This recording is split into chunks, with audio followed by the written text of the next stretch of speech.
Alright, once again, another deck profile. One that I was not expecting to do, but I kind of end up doing it since it is Liael Odium, but it has a lot of changes from set 7 in comparison to set 5, due to the fact that in set 5 when Liael Odium was introduced, it didn't really completely feel like a whole complete deck since you had to run a lot of generic cards. But now with set 7, we got 3 new cards for Liael Odium, and now it makes the deck feel more complete. So first off, Liael Odium did not get its Divine Skill booster at set 5. We had to wait till set 7 for that, which is kinda weird. And 2, we got cool new support for Liael Odium that actually makes it feel more complete. It now feels a full-on Liael Odium deck without basically most of the generic cards. So that's why I'm doing this deck profile right now. I'm gonna have to say, it's still pretty fun. It practically does the same as how it was first introduced. Only difference is that now you don't really need to run the Order Engine or the Dark State Pile. And another thing is that there's now a new target for basically a pseudo loop that you can do, and more superior call targets for you to put in gauges. But in that, the deck still just functions pretty much the same. You still go for your main order card and basically build up your gauges. And then once you hit that limit, you're gonna go for the Divine Skill and basically try to finish off your opponent then and there. But in that, let's just begin with the deck profile with, of course, the Ride deck. So we start off with the grade 0, Gear Quetzal of the Time Distance, which you do still have to run because you need the grade 0 for the grade 1. In which we go to the grade 1, which lets you get your Destined Time Piece by revealing your grade 3. In which we will just go to Destined Time Piece immediately, which does absolutely nothing other than act as basically a counter card in your order zone. And it doesn't belong in your main deck. Go into the grade 2, like Collusion Colossus, where you put a card from your hand to the regress gauge to draw 2 cards when you ride it. Very helpful, especially to build up your gauge count, and also now with more gauge targets, this is actually more relevant. In which now we go to Liael Odium herself, the Destined one. So first off, during your turn, your whole front row gets plus 5 key power for every Distorted Bane in your regress gauge, aka the main order card, her attack name card, whatever you want to say for the deck.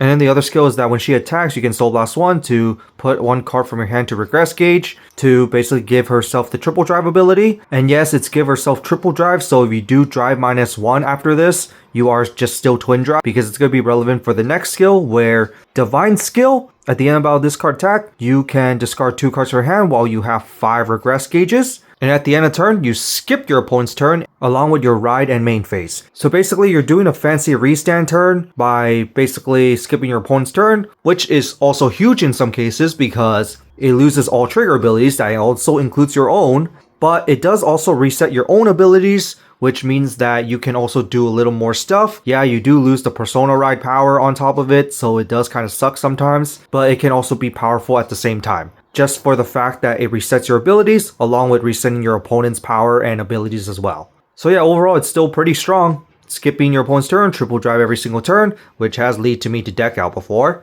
But yeah, it does require 5, but that's where the order card comes in. In which now we go to the main deck itself. So of course 3 more for Persona Ride, because Persona Ride. And then to the main order card itself, the Distorted Bane.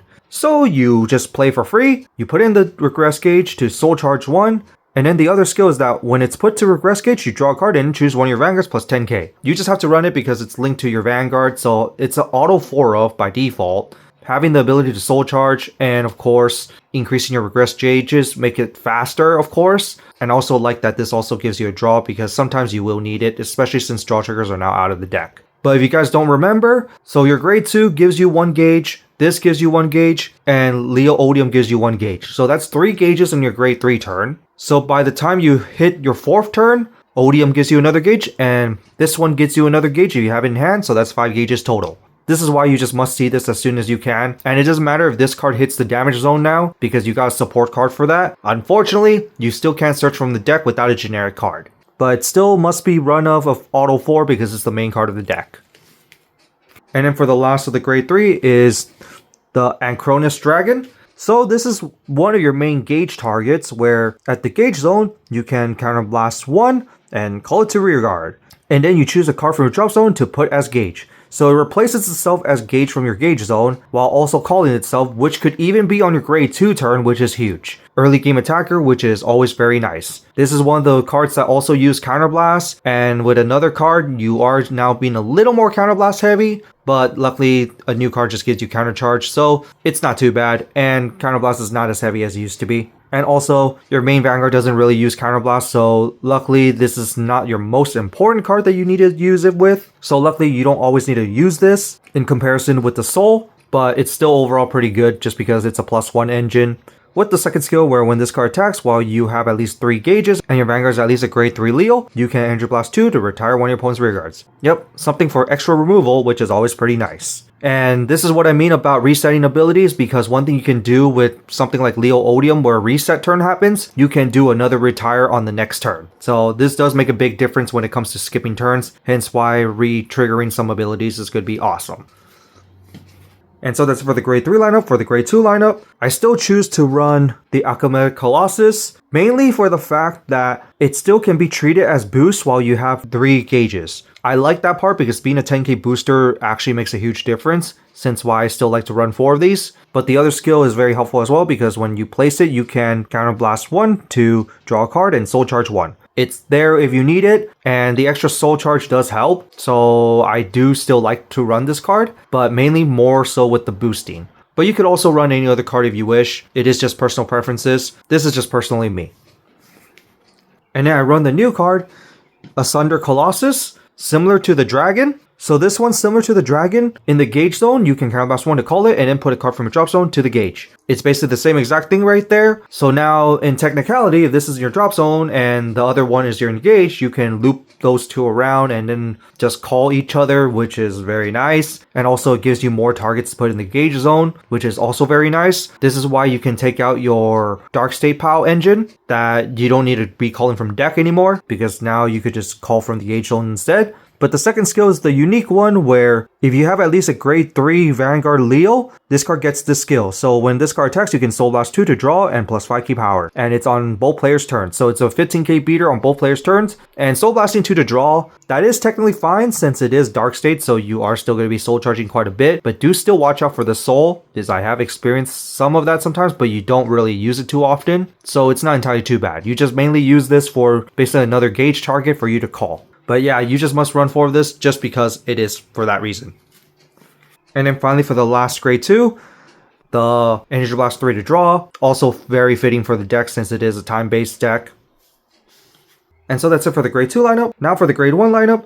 So first off, we got the Divine Skill Booster for Liael. For some reason, it's set 7 and it's a rare. So once again, it's a 13k booster if your Vanguard is that very specific unit, and it becomes a 15k booster for your Vanguard for your Liael. And at the end of this unit boosts the Vanguard, you retire this unit to either Counter Charge 1 or Energy Charge 3. Now, Energy Charge, not as relevant right now because you don't really use energy from this deck, hence why I decided to run the Energy Draw generic, because the deck barely uses energy anyway. So you mainly use this for the counter charge. Unfortunately, it does have to retire itself, which is a bit unfortunate, but due to the fact that how much this deck gets field presence very easily, this isn't entirely too bad. And the counterblast is not used absurdly fast to the point where you need to counter charge every single turn, so it is safe to run 3. But you do run out of counterblast sometimes, so you still want to see it just in case you need it. But yeah, it's just very helpful just for the need of countercharging and being a big booster for Liael.